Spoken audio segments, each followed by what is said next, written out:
The steel door of the Cleveland Browns quarterback room exploded inward, the crash reverberating like a gunshot through the sterile halls. This was no accident. This was in declaration. Multiple sources confirm that Shedeur Sanders entered with a predator's focus, his gaze locked on Dylan Gabriel, the air itself turning to ice. What happened in the next 120 seconds has fractured the foundation of the entire organization, a crack that threatens to split the season in two. It was born from a single, poisonous sentence. In the glow of the film room, Gabriel, dissecting the Raiders' win, allegedly crossed a line no teammate should ever cross. He suggested the defense carried the day, which was tolerable. Then came the knife.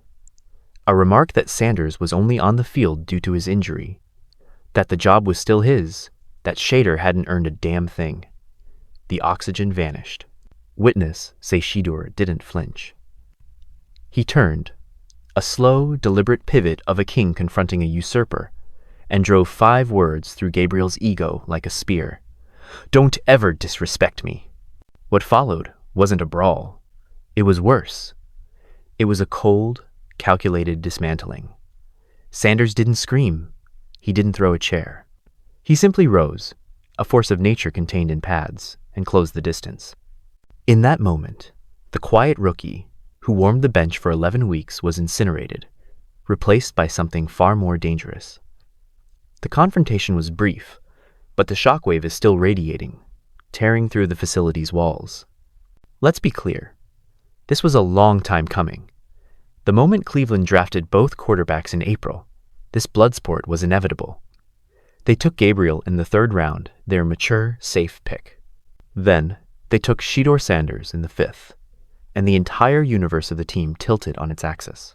Suddenly, they had a player with a last name that commands spotlights, a Hall of Fame father, and a fan base screaming for his ascension before he'd even taken a snap. Gabriel, for all his competence, a 60% completion rate, 7 touchdowns. A game manager's poise was a dead man walking. He never stood a chance. The concussion against Baltimore wasn't just an injury. It was a coup. When Shedeur took over, he was brutal against the Ravens. A historic level of bad. But then came Las Vegas. A 52-yard laser to Bond. A perfect strike to Judy. A 66-yard dagger to Sampson for the win. He became the first Browns rookie QB to win his debut in nearly 3 decades. And head coach Kevin Stefansky gave him a pat on the head. The post-game speech was a masterpiece of omission. Stefansky praised the defense, the special teams, Myles Garrett, everyone. Shedeur got a 2-second nod. No game ball, no recognition. The disrespect was deafening. Shannon Sharpe saw it. Chad Johnson saw it. Deion Sanders saw it.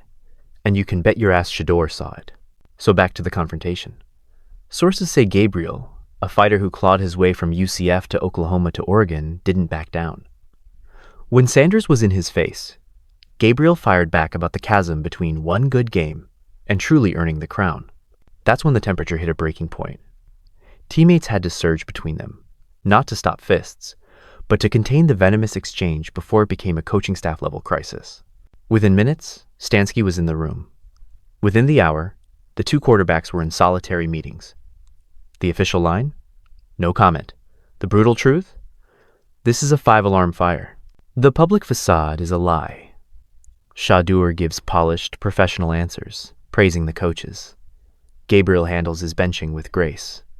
But locker rooms are truth machines. Robert Griffin III sounded the alarm weeks ago. The locker room wants Shedeur. Another player texted he was done with Gabriel. This wasn't the start of the war. It was the first public detonation. So what now? Shedeur starts Sunday. That's set in stone.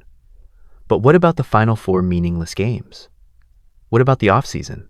This is no longer about evaluating talent. It's about managing a blood feud. The staff is already segregating them separate meetings, staggered reps. The necessary chemistry of a QB room is gone, replaced by a seething, genuine hatred. And here's the cold, hard truth that should terrify every person in Cleveland. This doesn't end. Gabriel is seething, convinced he was robbed of the job he earned through grit and preparation.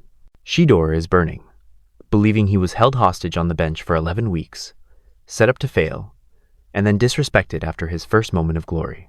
They are both right, they are both wrong, and neither is surrendering. The Browns don't have a quarterback controversy. They have a civil war. They have a fractured locker room, a coach with a complicated relationship with his star, a fan base that has chosen its champion, and two rookies who now reportedly despise each other. Deion Sanders is watching from the shadows, making subtle digs. Donald Trump is congratulating his son. The circus is in town, and it's built a permanent tent. When Shedeur Sanders jogs onto the field Sunday, the stadium will become a roaring cathedral of belief. They will chant his name, wear his jersey, anoint him as their savior. And standing on the sideline, clipboard in hand, will be Dylan Gabriel, watching, waiting, and according to every soul in that building, burning with a rage that could ignite the entire franchise to the ground. The Browns wanted a quarterback competition. They got a knife fight.